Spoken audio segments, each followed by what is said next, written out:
Sibolga, Sumatera Utara, Selasa 4 Agustus 2020. Kejadian ini lumangsung sekitar jam 16 waktu Indonesia Barat.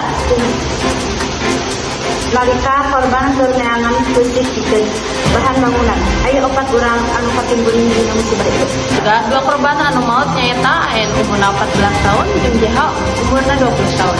Dua korban lainna ngalaman balukang serta langsung dibawa ke rumah sakit pikeun perawatan. Menyebutkeun yen tanah urus ieu disangka lumangsung lantaran hujan gede anu terus-terusan ngaguyur wilayah eta. Warga Cipudeureun lokasi ayeuna diimbau pikeun waspada kana potensi tanah longsor susulan. Pihak berwenang oge geus kirimkeun tim evakuasi pikeun ngabantusan warga anu masih aya keneh di lokasi bahaya.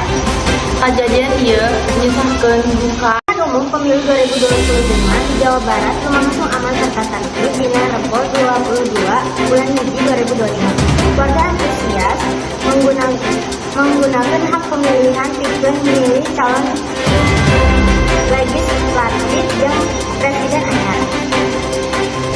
Kepala KPU Jawa Barat menyebutkan dia sudah partisipasi pemilu tahun ieu leuwih luar batas pemilu